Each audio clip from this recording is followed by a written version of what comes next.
necesidad. Al carro lo llamó deseo, a una rueda la llamó placer y a la otra dolor. Así pues el viajero llevaba su carro a derecha e izquierda, pero siempre hacia su destino. Cuanto más velozmente andaba el carro... Una palabra alusiva de Tito. Bueno, muchas gracias. Es un honor semejante recibimiento. En realidad, simplemente se me ocurrió comentar acá al señor Chávez que ya que venía podíamos comentar sobre el día este, ¿no? Que estuvimos allí y hemos vivido para contarlo. Y alguien nos hizo unas preguntas y si lo comento. Sí, para eso. Bueno, yo lo comento a mi estilo porque si no, no me va a salir. El estilo es que esto empezó antes. Exactamente empezó en Jujuy en abril de 1967. Cuando nosotros fuimos allá, en la época que se hacían unos retiros muy largos. Y después de vencer varios inconvenientes, se terminó el retiro y entonces nosotros salíamos de allí con la función de hacer grupos, difundir, de divulgar con aquellos materiales de esa época durante 3 años. Y otros amigos también lo hacían, que estaban en Buenos Aires, en Córdoba, una cosa así. Y después confluíamos. Y al estar hablando de ese tema, en un momento dado, él dice, bueno, mientras ustedes hacen eso, yo me voy a encargar del fenómeno Silo.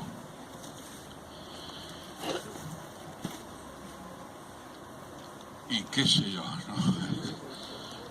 A 40 grados a la sombra, en Jujuy, en la jungla, no nos atrevimos a pedir detalles. Y nosotros simplemente días antes, ¿sabes? O algún momento anterior, se había estado viendo ese nombre que aparece en las Biblias, ¿viste? De Silo con H, Siló. Pero no quedaba identificado, pero más o menos imaginábamos que podría ser, pero no teníamos mucho dato en aquel momento. La cosa es que eso se fue desarrollando. Entonces volvimos a las ciudades, todo esto empieza el 68, y a mediados del 68 surge nuevamente este tema, y en algún momento se hace eso que se llamó la estampita, ¿la vieron? Que se revelaron unas fotos y en ese momento él estaba viviendo en un 7º piso y tembló, porque en Mendoza tiembla. Y ese fue el indicador de que esa foto que estaba en ese momento retenida con unas pincitas en el revelador era la foto adecuada. Por eso es que está escrito en ese libro que ustedes han conocido del mensaje que dice, aprende a ver, ¿cómo dice? Aprende a ver los signos. Pues ese fue un signo. De manera tal que ahora yo en Mendoza, cada vez que tiemblo, empiezo a mirar a ver si hay algún otro signo. Pero no. Qué bonita frase, ¿no? Los signos. Estar alerta. Y bueno, y ahí empezó la cosa. Y después hubo otra reunión y más o menos empezó, y de entonces ahí vino el tema de buscar un terreno en la montaña. Cosa facilísima. Y ahí empezamos, y como todo tiene signos, pues apareció y se consiguió y se vio y se hizo todo lo que había que hacer. Tiene muchos detalles simpáticos porque este hombre no quería y entonces se le dio un comodato y se le dieron unas monedas en un pisapapeles. Entonces sí lo decía, lo hemos comprado por 30 dineros, denarios. El asunto es que supimos que él iba a ir por cierto tiempo. Y entonces, en otro momento dado, dijo que se iba a vivir a la montaña. Entonces dijimos, bueno, y así fue como lo acompañamos. Un 31 de diciembre, después de la cena, a la 1 de la mañana nos juntamos donde vive ahora, o donde vivió, enfrente, había una bodega de la familia, y salimos en un camión, una camioneta, un jeep y algún otro vehículo, unas 15, 16 personas, y fuimos al lugar que habíamos conseguido y tuvimos que empezar a bajar las cosas. ¿Se hace largo? No. Estuvimos bajando las cosas desde la ruta hasta el río, porque el terreno que este señor nos daba estaba del río para allá.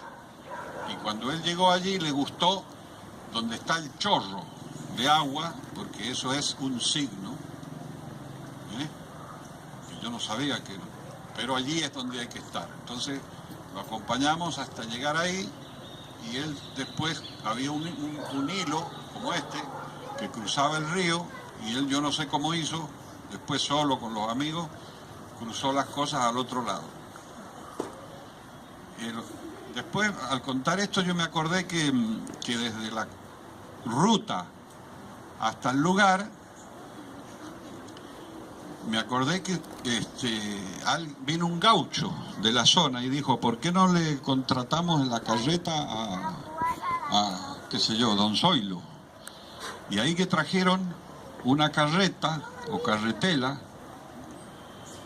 y empezamos a transportar las cosas en la carretela. ¿Y qué pasaba? Se espantaba el caballo y nos tiraba todo otra vez al suelo. Entonces él habló con el caballo, lo tranquilizó y lo condujo y llevó las cosas hasta la orilla del río del riachuelo ese que hay allá. De manera que es un antecedente a la metáfora esta del carro del deseo.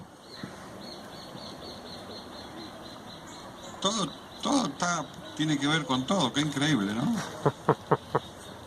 Pero yo esto lo comento porque en realidad es una metáfora nuestra, no solo de esta época, sino de que siempre pasaba algo, siempre había un inconveniente y se salvaba el inconveniente, ¿no? Yo creo que esa es una de las grandes enseñanzas de Coté que nos ha dado, porque, claro, hay que llevar las cosas son pesadas, conseguimos un caballo, el caballo se espanta, domamos al caballo, vienen los gendarmes se enojan, le tiran unos tiros, ¿sabían ustedes que le tiraron a los tanques de querosén para la Petromac, para alumbrarse de noche? Se queda sin querosén, yo no sé cómo se alumbró. Y él nada, tan fresco. Acá vencemos inconvenientes y vamos así. Hay que decir que mucha gente colaboró con cosas muy interesantes, se consiguieron madera, cemento, portland, cables, qué sé yo, y para que hubiera iluminación en la cabaña que él iría a construir, no sé si lo han conocido este dato, se consiguió una termocupla rusa en Mendoza. La termocupla es un aparato que al ponerle calor gira dentro algo y enciende la lucecita. Entonces él estaba muy contento de decir, ¿qué van a pensar los demás cuando tengamos luz ahí en el medio de la montaña? ¿De dónde la hemos sacado? No funcionó. Pero tuvimos una termocupla rusa. En Mendoza. ¿Cómo llegó hasta allá? No sé. Y acá le quiero comentar algo que es de mucha importancia, porque resulta que se quedaron con él dos amigos de las primeras épocas. Uno era vecino mío y el otro no. Y se quedan con él 15 días de ayudantes. Y están ahí, lo ayudan, todo eso, qué sé yo. Después se vienen, y Silo se queda en su lugar de meditación hasta mayo, ¿cierto? Aunque hizo algunas salidas y venidas por motivos de seguridad, porque seguía ahí los gendarmes hostiles. El asunto es que como uno es así, esos tipos con el tiempo desaparecen. Porque ellos son así siempre, están ocupados, tienen muchas cosas que hacer y además importantes, ¿no? Y yo tenía esa curiosidad, digo, ¿cómo puede ser que están allí 15 días? Entonces tuve ocasión de preguntarle un día, ¿no?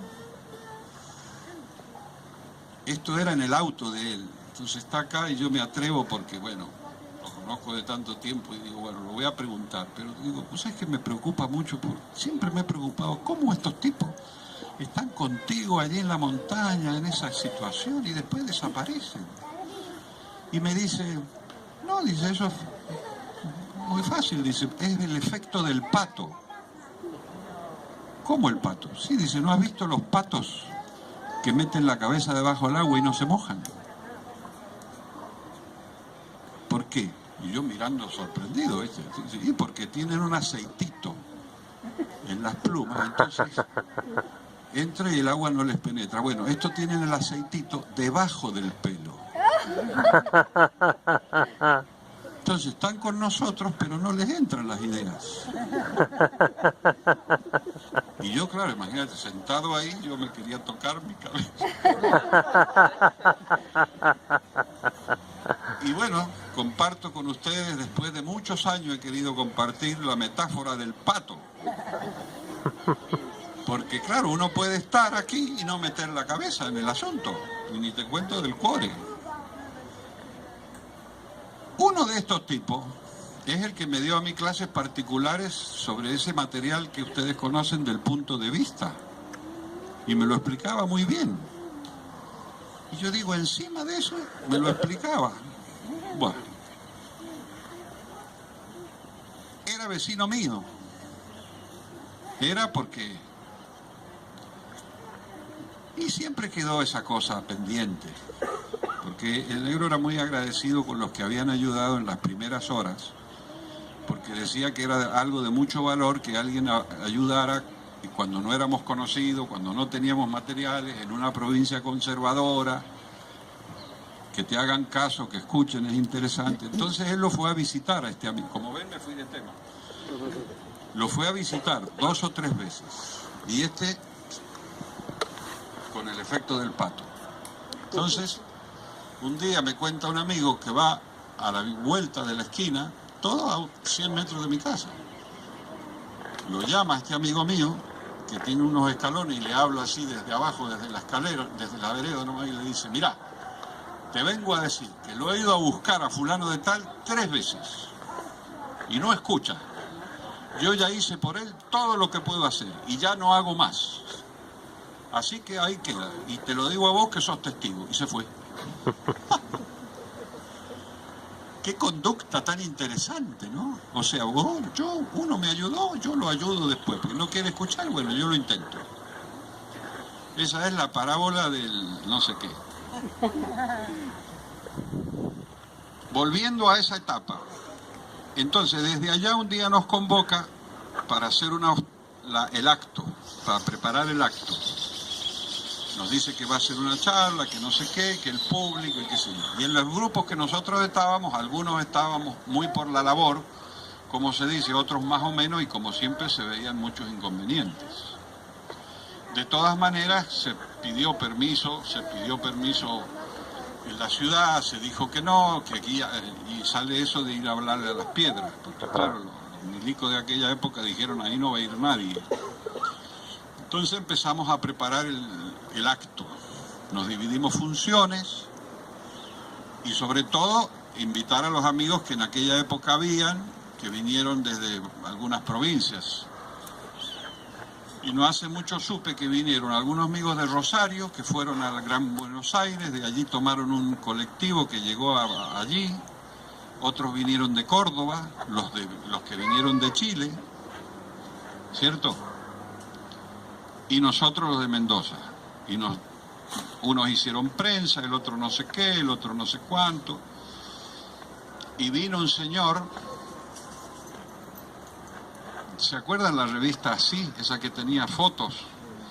Vino ese señor, que era muy macanudo, y le quiso hacer una entrevista, y cuando él vio que Este tipo era interesante, lo recibió. Se lo recibió en una casa, más o menos donde vivió después, y yo tuve la grata oportunidad de estar allí presente. Y le hizo unas preguntas muy interesantes, ¿no?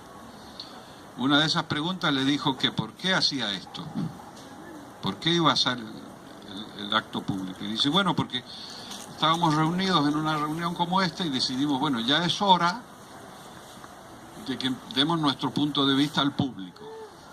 Y entonces me preguntaron si yo lo podía hacer y yo dije que sí, que yo lo digo. Y entonces él fue un voluntario para dar el mensaje al público, según esta versión. Después le preguntó si tenía un anticipo, si podía darle algún esquema de lo que iba a hablar. Y le dijo que no lo tenía, dice, porque creo que están en condiciones de improvisar. Y luego cuando volvió a preguntarle si veía que esto iba a funcionar, y entonces ahí el negro cambia el tono, le dice, bueno, hemos estado hablando con el periodista, ahora vamos a hablar con el amigo. Y dice, si estos se atreven a hacernos algo, ya van a ver con quién se meten. Y esos cambios de roles, de tonos, de formas, es majestuoso, ¿no? Es una cosa de impresión. Pero el asunto es que nosotros muy bien no sabíamos cómo se iba a hacer todo esto. Y allí preparamos unos conseguimos el micrófono, otros conseguimos el grabador, los otros consiguieron no sé qué más, y las camionetas y esto, y se puso anuncios en los periódicos, y y allí nos fuimos, y no sé bien en qué momento él ya había llegado, ya estaba allá, y entonces hay tres cosas que son simpáticas de comentar, que él le prestó mucha atención a los preparativos previos para que la gente llegara, se bajara de los ómnibus, se sentara y prestara atención. Dice, porque van a llegar, se van a poner a ver las montañas, la nieve, se van a distraer. Mira, entonces se pusieron, no me acuerdo si eran 2 o 3 postes con los banderines naranjas que aparecieron por first time. ¿Cuántos banderines habían?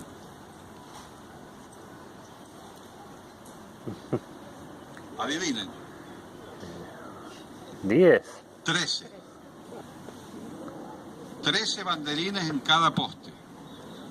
Para que no anden haciendo cábalas y empiecen a decir, si son 12, entonces uno es Piscis y el otro no sé qué. No, 13. Para que sea una referencia nada más. Entonces cuando venían y todos los periodistas preguntaban esto, ¿y por qué son tantos banderines? Una referencia. Esa fue una cosa. Lo otro es que hubo un orador previo. Un orador previo que era un amigo nuestro muy espectacular, que se llamaba von Herrenberg, y que tenía voz grave como la voz de Paul Robertson, hablaba así, ¿no? Y ese hombre hablando así en la montaña, te digo, imponía. Entonces leyó lo que estaba en Siglo de Liberación, que se llamó los diálogos de la Isla Negra, creo. Leyó eso previamente con el viento. Y la voz grave, rotunda. Mamma mía, digo, ¿qué va a pasar aquí? Y yo estaba sentado ahí, como yo era uno de los organizadores con el grupo yo me sentía responsable, ¿viste? Cuando uno se siente responsable pero no puede hacer nada, están todas las cartas jugadas, ya estamos, esto ya empezó. Pero el asunto que iba bien. Y ahora viene el momento, como lo han descrito algunos, 15 minutos de un silencio total que parecieron horas, que no pasaba nada. Y estábamos ahí sentaditos, esperando. Y por allí apareció caminando, pum, pum, pum, pum. Como ustedes han visto el vídeo ese, que afortunadamente se pudo grabar, que siempre estamos al borde de lo milagroso. Y entonces se instala frente a los micrófonos que él había instalado con su amigo del alma, vecino, porque como los dos son electricistas, imagínate, maestro de la humanidad, electricista. Entonces instalan los cables con un acumulador de auto y el grabador. Por eso es que cada vez que salen esto de los... Digo yo, ¿funcionará? Porque no lo podemos llamar. Entonces, funcionó. Y cuando nosotros escuchamos, si has venido, madre de Dios, parecía que las montañas hablaban. Realmente fue imponente, ¿no? Fue esto que han escuchado así, pero yo, estas grabaciones saben que están cambiadas, porque, por lo que sea, lo podemos explicar, pero es importante. Era más, yo te diría un tono más tenso, más retador sería. Cuando dice que no hay partido que termine con la violencia, yo digo, este se va a enojar y le va a tirar piedra a los milicos, va a pasar algo. Porque estábamos rodeados de milicos con ametralladoras. ¿Qué? Por eso me gustó tanto en el 99 cuando llegamos, le dije, viste que simpático, llegábamos y entonces los agentes te paraban y dicen, ¿a dónde van? A ver asilo. Sí, por acá, por favor. Dije, esto ha cambiado. Ay, ¿ves que hay que tener fe en el cambio? Te he dicho. El asunto es que salió todo bien. Pero la parte importante, ahora en este relato, que a mí me pareció extraordinaria, es cuando él dice, y a ti, hermano mío, te arrojo esta corona de alegría, es el caduceo ese que había tenido en las manos todo el tiempo, hablando así, que lo entrega a la gente, ¿no? Que eso, ¿dónde está Celia? Me olvidé de comentarlo en la Casa Mendoza y lo quería comentar, porque ese es el símbolo de Silo. Él da. Él ha venido a dar. Por supuesto, que lo escuche, te da el mensaje, pero él tiene que dar un objeto, no un objeto, un objeto se dice. Entonces se da y él ya se queda tranquilo. Y ese es objeto que había fabricado durante un mes largo con su amigo, el que le ayudaba con los cables, minuciosamente. Entonces ese objeto dio toda la vuelta y volvió. Lo recuperó. ¿Quién lo recuperó? Un porteño. Siempre te he dicho que hay un porteño en los momentos cruciales. El periodista y el que recupera el caduceo. A mí me parece poético. Podría haber sido uno de nosotros. Entonces sí, lo recupera, y esto lo supimos años después. Recupera el caduceo y se lo da a este señor que era un familiar de uno de los nuestros de Oro, que tenemos algunos miembros de Oro, que había venido muy enfermito y estaba en una camilla. Se lo entrega a Silo y le da unas palabras, porque como se hablaba de la curación del sufrimiento, algunos fueron por saber si se cura alguna otra parte. Y bueno, todo puede ser. Esta familia guardó el caduceo muchos años, y como este es un miembro nuestro eterno, fantástico, se lo da, mira, acá lo tenemos, de Chile, de Santiago, y se lo regresan a Silo 30 años después. Y a mí me parece que aún está en la biblioteca de su casa. Y bueno, y acá terminó la cosa. Y los que nos quedamos te quedas atónito, porque ¿cómo asimilamos estas verdades? Porque hay que decir algo importante. Los que veníamos en esto hace tiempo, este lenguaje no lo habíamos escuchado jamás. Lo único que sabíamos era un poquito, algunas cosas, algo así, pero no sabíamos qué nos iba a contar, y menos todo esto, y menos de esa de esa manera tan terminante. Entonces estábamos todos muy sorprendidos, muy diría yo, choqueados. Entonces había una conferencia de prensa, y fuimos a la conferencia de prensa y le habló a unas cosas, y qué sé yo, y había uno que preguntó una tontera, había otro que preguntó dos tonteras, Y solo habían unos tipos respetuosos que le decían, maestro Silo, tacatac, tacatac, tacatac. Y él les contestaba bien. Si le preguntaban bien, respondía bien. Si no, no. Esto que les preguntaban de esta manera eran los que estaban al lado filmando. Porque de todos los inteligentes que estábamos en esta organización, ya lo he contado, nos olvidamos de filmar. Porque en aquella época nadie tenía cámara, ni se filmaba.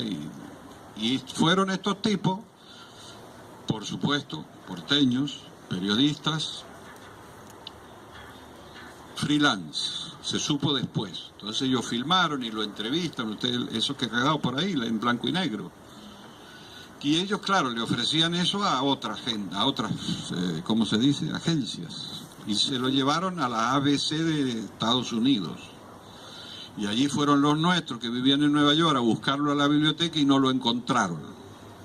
Entonces estamos otra vez en el efecto accidentes, cosas que no salen, cosas que salen a medias. Pero se encontró esto, ¿no?, de casualidad, en este señor que tenía en su casa, había guardado estas películas y se pudo rescatar este contenido.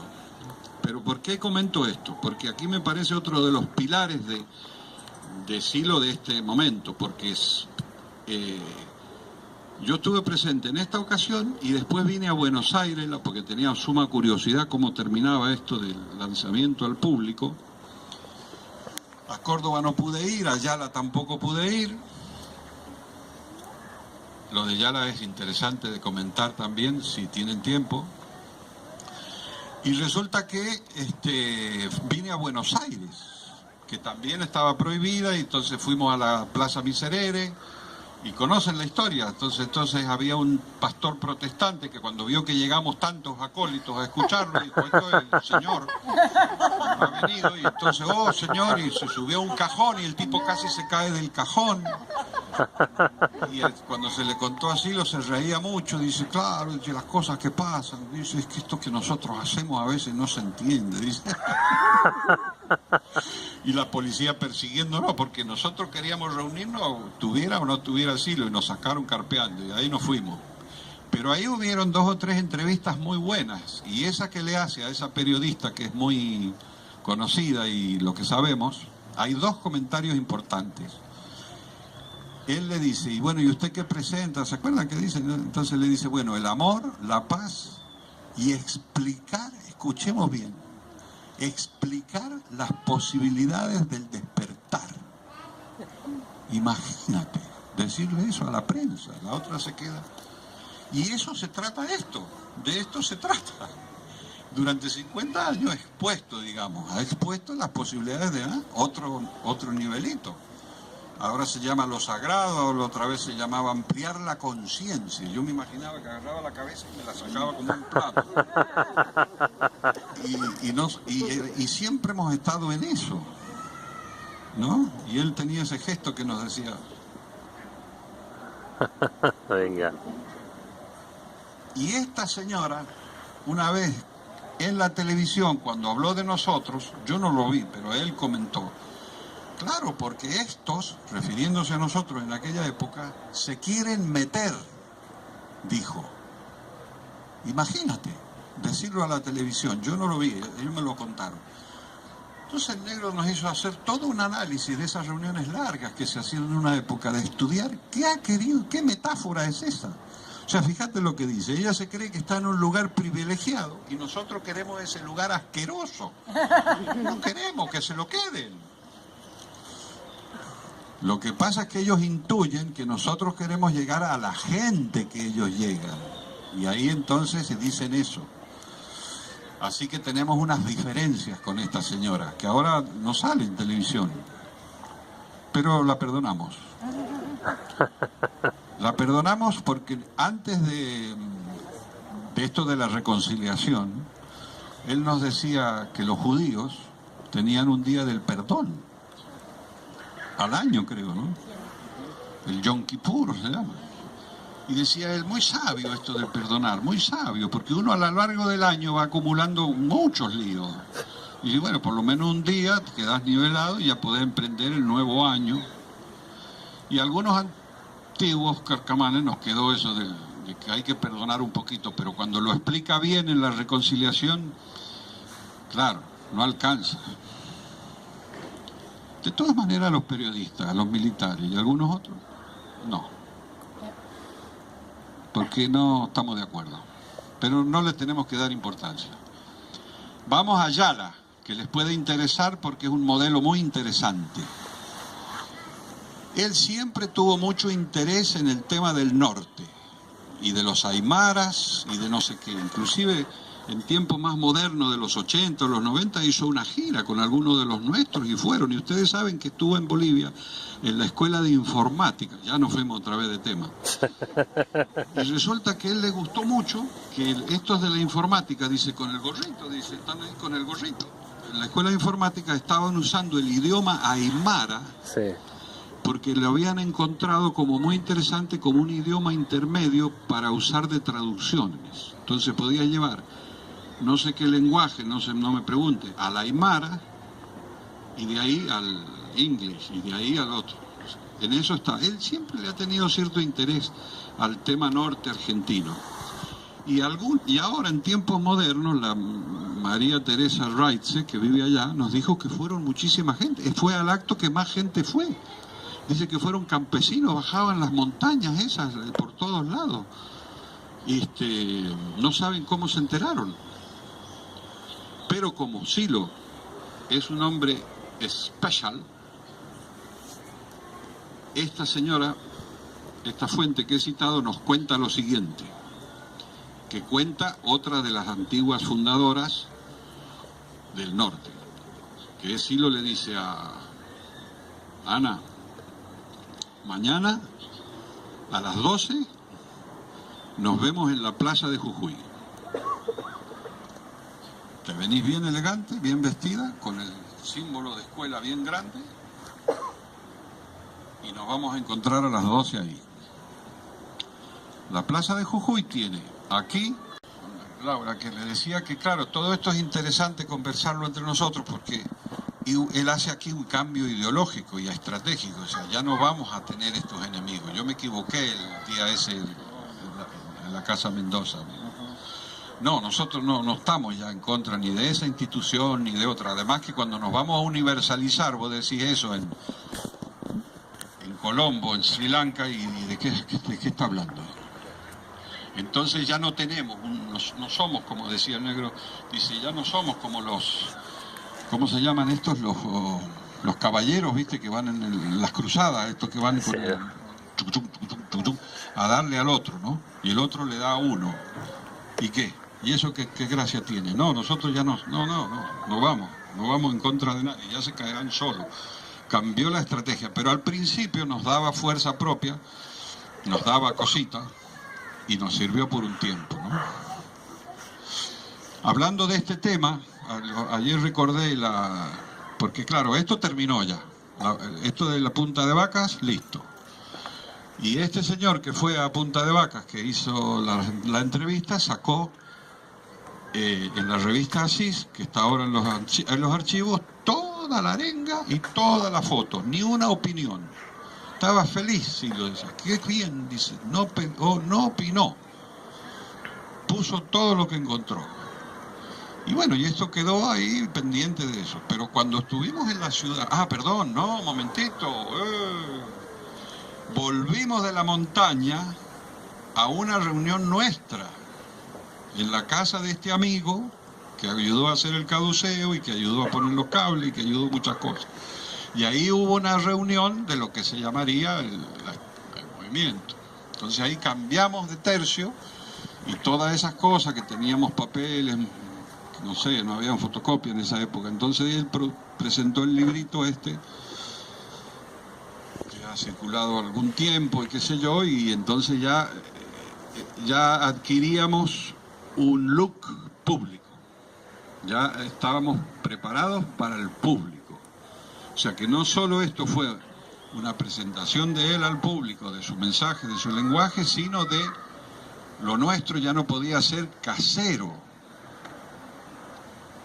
Olvídate de las reuniones de living room y locales y no sé qué, viste, ya empezó.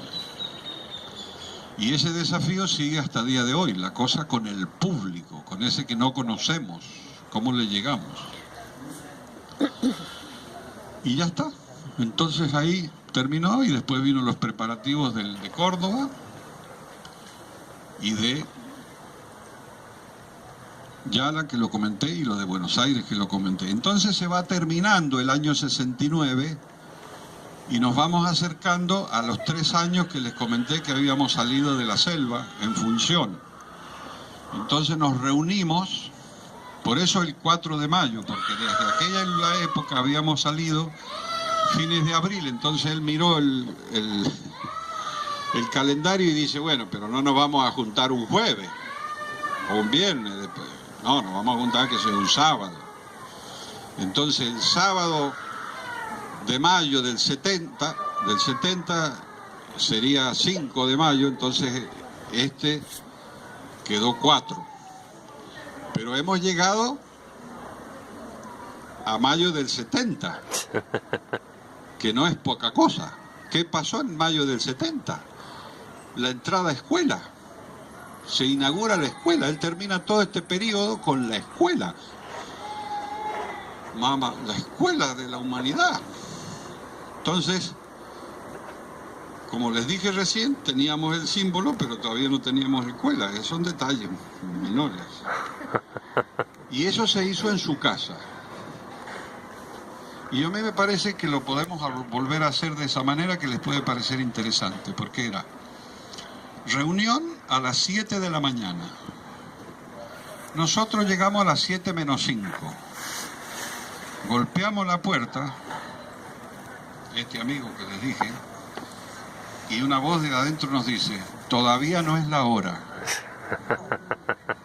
Esperamos pacientemente en las afueras y a las 7 nos abre la puerta. Entramos a la sala de estar y viene el examen escrito. Éramos 6, 7, algo así. Montones de preguntas, de todos los materiales esos antiguos, ¿viste? El enneagrama. Oh. Y ahí estuvimos como 2 o 3 horas con ese tema. Y después vino el examen oral, que nos hacía pasar a su despacho y él nos interrogaba y tenía dos ayudantes, ¿cómo se dice? Auxiliares. Este que habló con la voz grave y otro, que eran los más, no sé, los más Preparado. nos hacía preguntas. Ay, yo no sabía cómo hacer, ¿viste? Bueno, nos hizo preguntas, no vamos a entrar en detalles, pero al final sale y los que estábamos allí, que éramos, ¿cuántos les dije? 6, 7 más o menos. Se para él muy serio, no sé si me estoy excediendo, pero me parece simpático. Y dice, muy bien, fulano de tal,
Grande.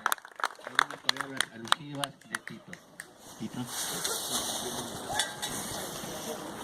Bueno, muchas gracias. Es un honor semejante recibimiento. En realidad, simplemente se me ocurrió comentar acá al señor Chávez que ya que venía podíamos comentar sobre el día este, ¿no? Que estuvimos allí y hemos vivido para contarlo. Y alguien nos hizo unas preguntas y si lo comento. Sí, para eso. Bueno, yo lo comento a mi estilo, porque si no, no me va a salir. El estilo es que esto empezó antes. Exactamente empezó en Jujuy en abril de 1967. Cuando nosotros fuimos allá, en la época que se hacían unos retiros muy largos. Y después de vencer varios inconvenientes, se terminó el retiro y entonces nosotros salíamos de allí con la función de hacer grupos, difundir, de divulgar con aquellos materiales de esa época durante 3 años. Y otros amigos también lo hacían, que estaban en Buenos Aires, en Córdoba, una cosa así. Y después confluíamos. Y al estar hablando de ese tema, en un momento dado, él dice, bueno, mientras ustedes hacen eso, yo me voy a encargar del fenómeno Silo.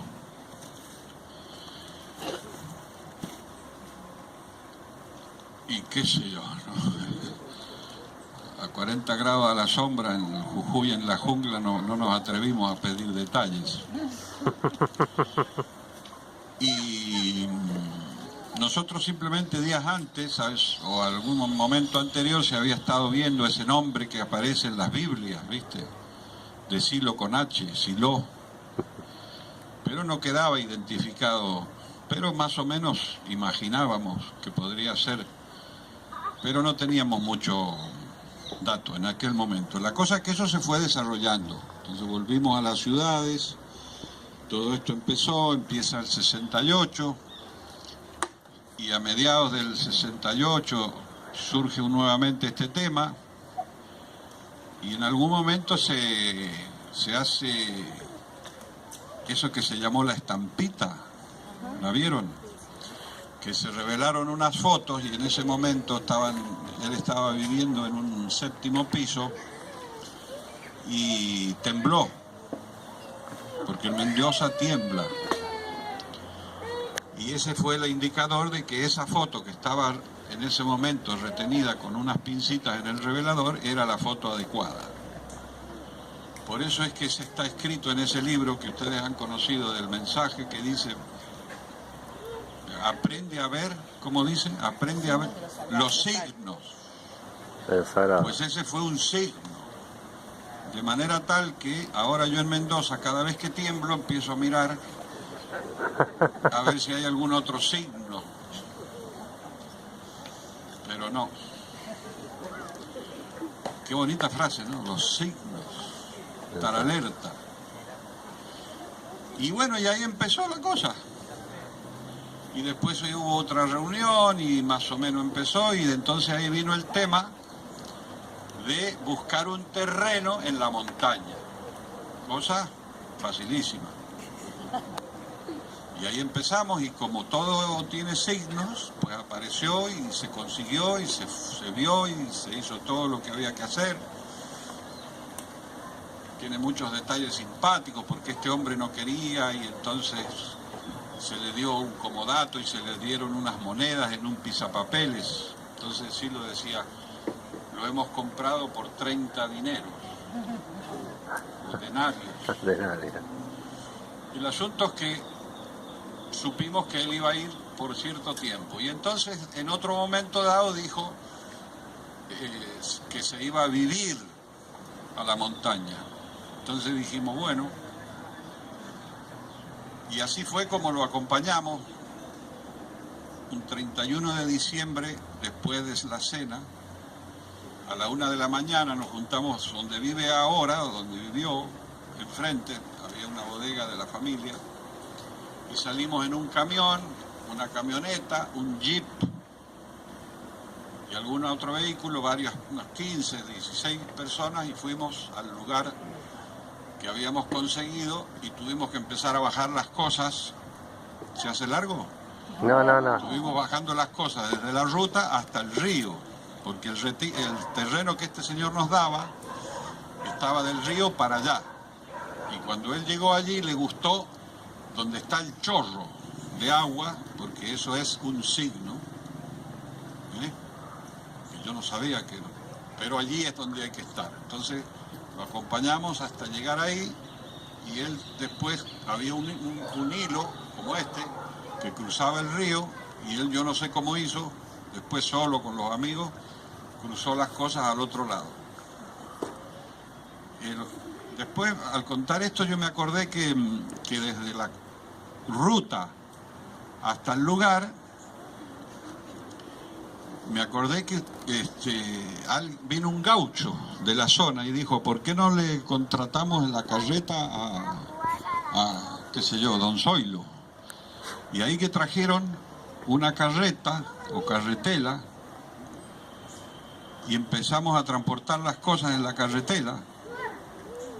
¿Y qué pasaba? Se espantaba el caballo y nos tiraba todo otra vez al suelo. Entonces él habló con el caballo, lo tranquilizó y lo condujo y llevó las cosas hasta la orilla del río del riachuelo ese que hay allá. De manera que es un antecedente a la metáfora esta del carro del deseo. Todo tiene que ver con todo, qué increíble, ¿no? Pero yo esto lo comento porque en realidad es una metáfora nuestra, no solo de esta época, sino de que siempre pasaba algo, siempre había un inconveniente y se salvaba el inconveniente, ¿no? Yo creo que esa es una de las grandes enseñanzas de Coté que nos ha dado, porque, claro, hay que llevar las cosas son pesadas, conseguimos un caballo, el caballo se espanta, domamos al caballo, vienen los gendarmes se enojan, le tiran unos tiros, ¿sabían ustedes que le tiraron a los tanques de querosén para la Petromac, para alumbrarse de noche? Se queda sin querosén, yo no sé cómo se alumbró. Y él nada, tan fresco. Acá vencemos inconvenientes y vamos así. Hay que decir que mucha gente colaboró con cosas muy interesantes, se consiguieron madera, cemento, portland, cables, qué sé yo, y para que hubiera iluminación en la cabaña que él iría a construir, no sé si lo han conocido este dato, se consiguió una termocupla rusa en Mendoza. La termocupla es un aparato que al ponerle calor gira dentro algo y enciende la lucecita. Entonces él estaba muy contento de decir, ¿qué van a pensar los demás cuando tengamos luz ahí en el medio de la montaña? ¿De dónde la hemos sacado? No funcionó. Pero tuvimos una termocupla rusa. En Mendoza. ¿Cómo llegó hasta allá? No sé. Y acá le quiero comentar algo que es de mucha importancia, porque resulta que se quedaron con él dos amigos de las primeras épocas, uno era vecino mío y el otro no, y se quedan con él 15 días de ayudantes, y están ahí, lo ayudan, todo eso, qué sé yo, después se vienen, y si lo se queda en su lugar de meditación hasta mayo, ¿cierto? Aunque hizo algunas salidas y venidas por motivos de seguridad, porque seguía ahí los gendarmes hostiles. El asunto es que como uno es así, esos tipos con el tiempo desaparecen, porque ellos son así, siempre están ocupados, tienen muchas cosas que hacer y además importantes. Y yo tenía esa curiosidad, digo, ¿cómo puede ser que están allí 15 días? Entonces tuve ocasión de preguntarle un día, ¿no? Esto era en el auto de él, Entonces está acá y yo me atrevo porque, bueno, lo conozco de tanto tiempo y digo, bueno, lo voy a preguntar. Pero digo, pues es que me preocupa mucho, siempre me he preocupado, ¿cómo estos tipos están contigo allí en la montaña, en esa situación, y después desaparecen? Y me dice, no, dice, eso es muy fácil, dice, es el efecto del pato. ¿Cómo el pato? Sí, dice, ¿no has visto los patos que meten la cabeza debajo del agua y no se mojan? ¿Por qué? Y yo mirando sorprendido, ¿viste? Sí, porque tienen un aceitito en las plumas, entonces entra y el agua no les penetra. Bueno, estos tienen el aceitito debajo del pelo.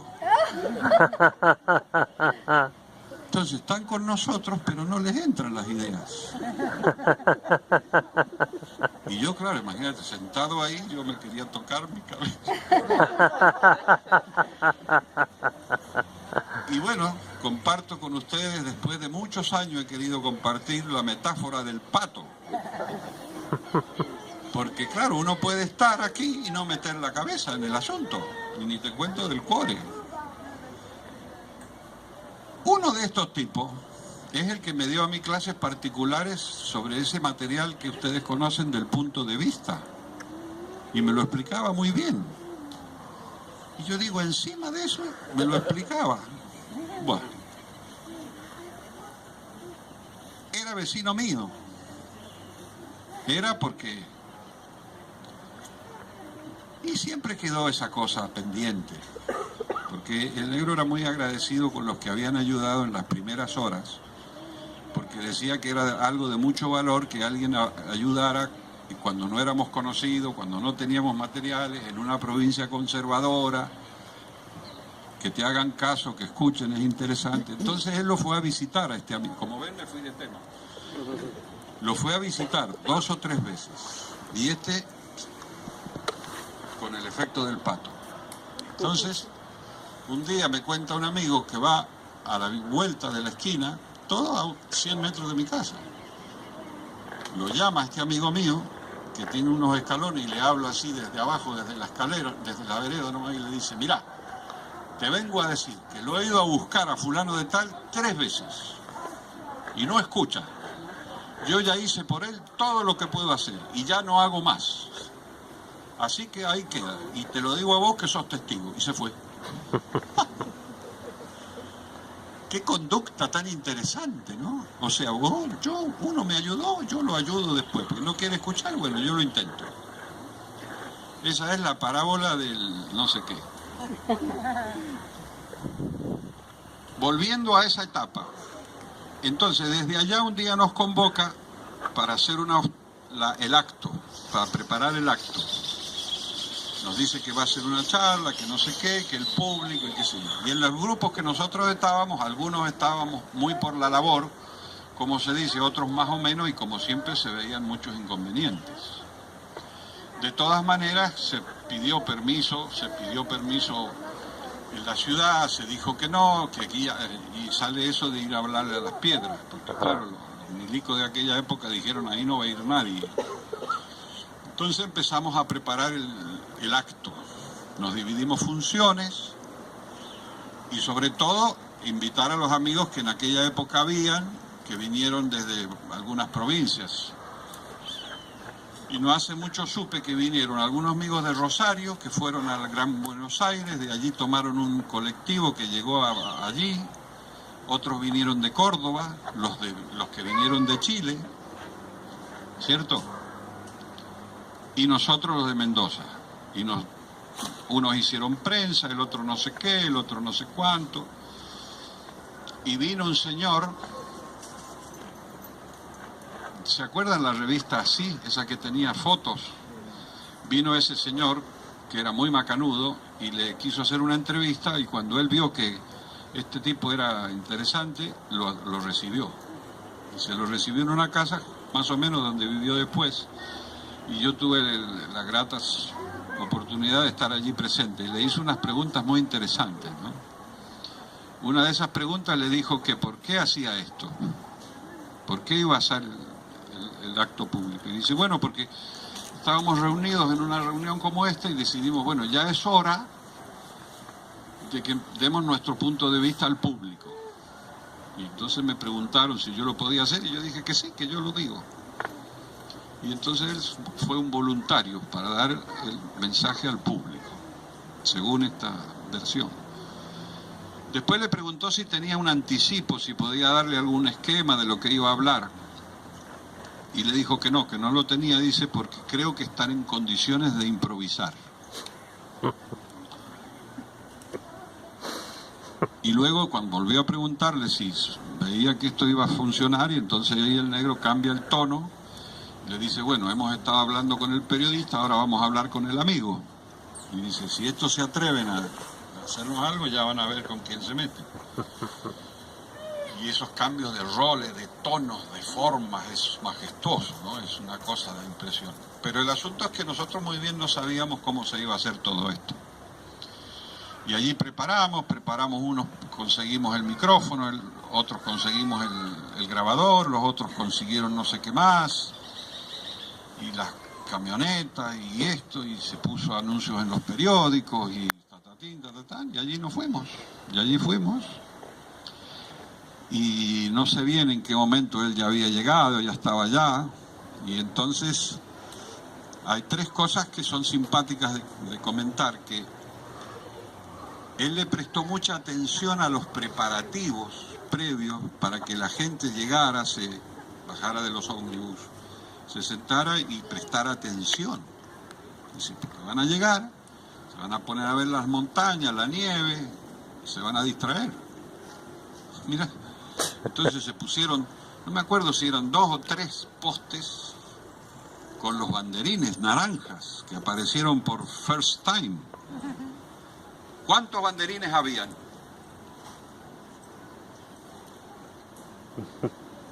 Adivinen. 10. 13. 13 banderines en cada poste. Para que no anden haciendo cábalas y empiecen a decir, si son 12, entonces uno es Piscis y el otro no sé qué. 13. Para que sea una referencia nada más. Entonces cuando venían todos los periodistas preguntaban esto, ¿y por qué son tantos banderines? Una referencia. Esa fue una cosa. Lo otro es que hubo un orador previo. Un orador previo que era un amigo nuestro muy espectacular, que se llamaba von Hechenberg, y que tenía voz grave como la voz de Paul Robertson, hablaba así, ¿no? Y ese hombre hablando así en la montaña, te digo, imponía. Entonces leyó lo que estaba en Siglo de Liberación, que se llamó los diálogos de la Isla Negra, creo. Leyó eso previamente con el viento. Y la voz grave, rotunda. Mamma mía, digo, ¿qué va a pasar aquí? Y yo estaba sentado ahí, como yo era uno de los organizadores con el grupo yo me sentía responsable, ¿viste? Cuando uno se siente responsable pero no puede hacer nada, están todas las cartas jugadas, ya estamos, esto ya empezó. Pero el asunto es que iba bien. Y ahora viene el momento, como lo han descrito algunos, 15 minutos de un silencio total que parecieron horas, que no pasaba nada. Y estábamos ahí sentaditos esperando. Y por allí apareció caminando, pum, pum, pum, pum. Como ustedes han visto el vídeo ese, que afortunadamente se pudo grabar, que siempre estamos al borde de lo milagroso. Y entonces se llega, se instala frente a los micrófonos que él había instalado con su amigo del alma, vecino, porque como los dos son electricistas, imagínate, maestro de la humanidad, electricista. Entonces instalan los cables con un acumulador de auto y el grabador. Por eso es que cada vez que salen esto de los... Digo yo, ¿funcionará? Porque no lo podemos llamar. Entonces, funcionó. Y cuando nosotros escuchamos, si has venido, madre de Dios, parecía que la montaña hablaba. Realmente fue imponente, ¿no? Fue esto que han escuchado así, pero yo, estas grabaciones saben que están cambiadas, porque, por lo que sea, lo podemos explicar, pero es importante. Era más, yo te diría un tono más tenso, más retador sería. Cuando dice que no hay partido que termine con la violencia, yo digo, este se va a enojar y le va a tirar piedra a los milicos, va a pasar algo, ¿no? Porque estábamos rodeados de milicos con ametralladoras. ¿Qué? Por eso me gustó tanto en el 99 cuando llegamos, le dije, viste que es simpático, llegábamos y entonces los agentes te paraban y dicen, ¿a dónde van? A ver asilo. Sí, por acá, por favor. Dije, esto ha cambiado. Ay, ¿ves que hay que tener fe en el cambio? Te he dicho. El asunto es que salió todo bien. Pero la parte importante, ahora en este relato, que a mí me pareció extraordinaria, es cuando él dice, y a ti, hermano mío, te arrojo esta corona de alegría, es el caduceo ese que había tenido en las manos todo el tiempo, hablando así, que lo entrega a la gente, ¿no? Que eso, ¿dónde está Celia? Me olvidé de comentarlo en la Casa Mendoza y lo quería comentar, porque ese es el símbolo de Silo. Él da, él ha venido a dar. Por supuesto, que lo escuche, te da el mensaje, pero él tiene que dar un objeto, no un objeto, un objeto se dice. Entonces se da y él ya se queda tranquilo. Y ese es objeto que había fabricado durante un mes largo con su amigo, el que le ayudaba con los cables, minuciosamente. Entonces ese objeto dio toda la vuelta y volvió. Lo recuperó. ¿Quién lo recuperó? Un porteño. Siempre te he dicho que hay un porteño en los momentos cruciales. El periodista y el que recupera el caduceo. A mí me parece poético. Podría haber sido uno de nosotros. Entonces sí, lo recupera, y esto lo supimos años después. Recupera el caduceo y se lo da a este señor que era un familiar de uno de los nuestros de Oro, que tenemos algunos miembros de Oro, que había venido muy enfermito y estaba en una camilla. Se lo entrega a Silo y le da unas palabras, porque como se hablaba de la curación del sufrimiento, algunos fueron por saber si se cura alguna otra parte. Y bueno, todo puede ser. Esta familia guardó el caduceo muchos años, y como este es un miembro nuestro eterno, fantástico, se lo da, mira, acá lo tenemos, de Chile, de Santiago, y se lo regresan a Silo 30 años después. Y a mí me parece que aún está en la biblioteca de su casa. Y bueno, y acá terminó la cosa. Y los que nos quedamos te quedas atónito, porque ¿cómo asimilamos estas verdades? Porque hay que decir algo importante. Los que veníamos en esto hace tiempo, este lenguaje no lo habíamos escuchado jamás. Lo único que sabíamos era un poquito, algunas cosas, algo así, pero no sabíamos qué nos iba a contar, y menos todo esto, y menos de esa manera tan terminante. Entonces estábamos todos muy sorprendidos, muy diría yo, choqueados. Entonces había una conferencia de prensa, y fuimos a la conferencia de prensa y le habló a unas cosas, y qué sé yo, y había uno que preguntó una tontera, había otro que preguntó 2 tonteras, y solo habían unos tipos respetuosos que le decían, maestro Silo, tacatac, tacatac, tacatac, y él les contestaba bien. Si le preguntaban bien, respondía bien, si no, no. Esto que les preguntaban de esta manera eran los que estaban al lado filmando, porque de todos los inteligentes que estábamos en esta organización, ya lo he contado, nos olvidamos de filmar. Porque en aquella época nadie tenía cámara, ni se filmaba, y fueron estos tipos, por supuesto, porteños, periodistas, freelance, se supo después. Entonces ellos filmaron y lo entrevistan, ustedes, eso que ha quedado por ahí, en blanco y negro. Y ellos, claro, le ofrecían eso a otra gente, a otras, ¿cómo se dice?, agencias. Y se lo llevaron a la ABC de Estados Unidos. Y allí fueron los nuestros que vivían en Nueva York a buscarlo a la biblioteca y no lo encontraron.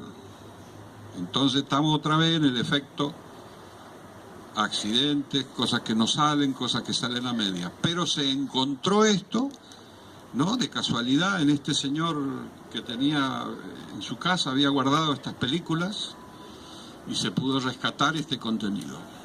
Pero ¿por qué comento esto? Porque aquí me parece otro de los pilares de Silo de este momento, porque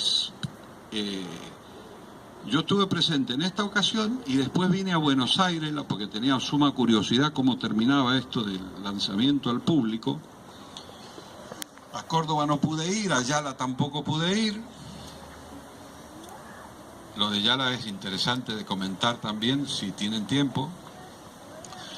Y resulta que vine a Buenos Aires, que también estaba prohibida, y entonces fuimos a la Plaza Miserere, y conocen la historia. Entonces había un pastor protestante que cuando vio que llegamos tantos acólitos a escucharlo, dijo, esto es el Señor que ha venido, y entonces, oh Señor, y se subió a un cajón y el tipo casi se cae del cajón. Y cuando se le contó así, se reía mucho, dice, claro, dice, las cosas que pasan, dice, es que esto que nosotros hacemos a veces no se entiende, dice. Y la policía persiguiéndonos, porque nosotros queríamos reunirnos, tuviera o no tuviera asilo, y nos sacaron carpeando, y ahí nos fuimos. Pero ahí hubieron 2 o 3 entrevistas muy buenas, y esa que le hace a esa periodista que es muy conocida y lo que sabemos, hay 2 comentarios importantes. Él le dice, y bueno, ¿y usted qué presenta? ¿Se acuerdan qué dice? Entonces le dice, bueno, el amor, la paz y explicar, escuchemos bien, explicar las posibilidades del despertar. Imagínate, decirle eso a la prensa, la otra se queda. Y eso se trata de esto se trata. Durante 50 años expuesto, digamos, ha expuesto las posibilidades de otro nivelito. Ahora se llama lo sagrado, la otra vez se llamaba ampliar la conciencia. Yo me imaginaba que agarraba la cabeza y me la sacaba como un plato. Y siempre hemos estado en eso, ¿no? Y él tenía ese gesto que nos decía. Venga. Y esta señora, una vez en la televisión, cuando habló de nosotros, yo no lo vi, pero él comentó. Claro, porque estos, refiriéndose a nosotros en aquella época, se quieren meter, dijo. Imagínate, decirlo a la televisión, yo no lo vi, ellos me lo contaron. Entonces el negro nos hizo hacer todo un análisis de esas reuniones largas que se hacían en una época, de estudiar qué ha querido, qué metáfora es esa. O sea, fíjate lo que dice, ella se cree que está en un lugar privilegiado y nosotros queremos ese lugar asqueroso. No queremos que se lo queden. Lo que pasa es que ellos intuyen que nosotros queremos llegar a la gente que ellos llegan. Y ahí entonces se dicen eso. Así que tenemos unas diferencias con esta señora, que ahora no sale en televisión. Pero la perdonamos. La perdonamos porque antes de esto de la reconciliación, él nos decía que los judíos tenían un día del perdón. Al año, creo, ¿no? El Yom Kippur se llama. Y decía él, muy sabio esto de perdonar, muy sabio, porque uno a lo largo del año va acumulando muchos líos. Y dice, bueno, por lo menos un día te quedas nivelado y ya podés emprender el nuevo año. Y a algunos antiguos carcamanes nos quedó eso de que hay que perdonar un poquito, pero cuando lo explica bien en la reconciliación, claro, no alcanza. De todas maneras, los periodistas, los militares y algunos otros, no. Porque no estamos de acuerdo. Pero no les tenemos que dar importancia. Vamos a Yala, que les puede interesar porque es un modelo muy interesante. Él siempre tuvo mucho interés en el tema del norte y de los aymaras y de no sé qué. Inclusive en tiempos más modernos de los 80, los 90 hizo una gira con algunos de los nuestros y fueron. Y ustedes saben que estuvo en Bolivia en la escuela de informática. Ya nos fuimos otra vez de tema. Y resulta que a él le gustó mucho que estos de la informática, dice, con el gorrito, dice, están ahí con el gorrito. En la escuela de informática estaban usando el idioma aymara. Sí. Porque lo habían encontrado como muy interesante, como un idioma intermedio para usar de traducciones. Entonces podía llevar no sé qué lenguaje, no me pregunte, al aymara y de ahí al inglés y de ahí al otro. En eso está. Él siempre le ha tenido cierto interés al tema norte argentino. Y ahora en tiempos modernos la María Teresa Reitze, que vive allá, nos dijo que fueron muchísima gente. Fue al acto que más gente fue. Dice que fueron campesinos, bajaban las montañas esas por todos lados. No saben cómo se enteraron. Pero como Silo es un hombre especial, esta señora, esta fuente que he citado, nos cuenta lo siguiente, que cuenta otra de las antiguas fundadoras del norte, que Silo le dice a Ana, mañana a las 12 nos vemos en la plaza de Jujuy. Te venís bien elegante, bien vestida, con el símbolo de escuela bien grande, y nos vamos a encontrar a las 12 ahí. La plaza de Jujuy tiene aquí, claro, esa época es cuando yo viajo la primera vez a España, que fui como miembro de escuela, y en ese momento ser miembro de escuela, me fui a buscar unos libros de química y me miró con una cara de censura, pero vos estás de Luna de Valencia. Mirá lo que hace este. Ya quedé fuera de cacho. El asunto es que eso me quedó impactado. Entonces cuando empezó a formular lo de la morfología, propone lo de entrar en la esfera, y me quedé 3 días dentro de la esfera. Porque se hizo en un retiro y me pareció tan interesante el registro. Entonces le dije, no, mirá, vos sabés que me ha gustado esto de la esfera, sigo ahí. No, dice, no hagas eso, ya está bien. Así que todas esas cosas pasaron en aquellos años, ¿no? Todos íbamos tocando un poco de oído, ¿no? Entonces yo tenía esta inquietud, no me dio mucha importancia en ese momento, pero me explicó el tema de lo profundo, dice, ahora estamos en lo profundo, que ahora la gente lo puede entender, porque lo profundo está detrás de los ojos. Imagínate en un café, con el mozo acá al lado, lo profundo y los ojos. Entonces yo le dije, pero negro, esto del mensaje, qué interesante, es como aquello de la RI, pero distinto. Claro, una constante. Nosotros tenemos una constante, y pone la mano así. Y yo le digo, ¿así? Sí. Porque si fuera lineal, lo de la coherencia, o sea, esto que estamos hablando es lo de la coherencia. Lo de la coherencia, digo yo, sí, una constante. Porque si fuera lineal está bien tener coherencia, pero no, nosotros queremos que vaya a más, que vaya creciendo. Y yo vaya a saber qué cara he puesto, que me dice, y esto ya lo dijimos, yo lo advertí. ¿Cómo? ¿Cuándo? En la charla de México. Y ahí otra vez, yo no me acordaba de la charla de México. Entonces, la fuimos a leer 2 veces, me lo ha dicho, 2003 y 2006. La charla de México es esa que dice que no hay que imponer, ¿no? Pero no es valiente dejar de decir las verdades, todo ese tema, ¿no? Y esa fue la última vez que lo vi. Bueno, la penúltima, pero oficialmente. Y entonces, desde entonces, estamos con esto de la coherencia. Muchas gracias. Qué grande.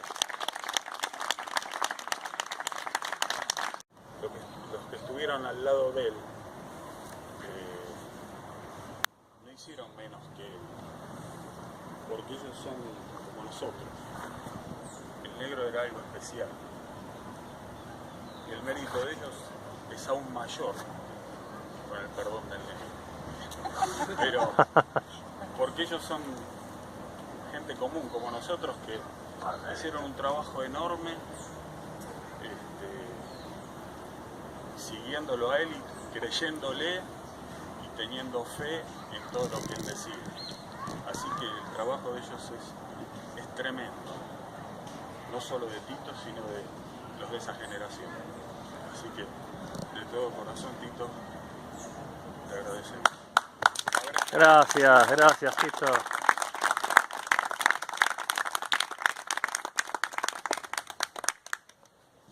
Estamos todos agradecidos. Y se lo echa de menos. Y debe ser, pero yo creo que como este es un ejemplo, nos sigue ayudando desde la otra dimensión.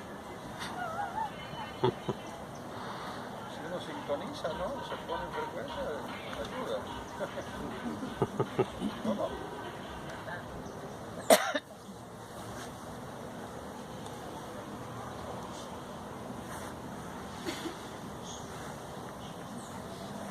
Sí, no, y este grupo a mí me encanta venir acá porque son una gente muy receptiva, no sé qué tienen, una cosa sencilla, me gusta, son macanudos. El sur, siempre el sur, ¿no? Para enamorarse y venir al sur. Bueno, hasta la próxima. A la próxima. Debemos de venir cuando no llueve.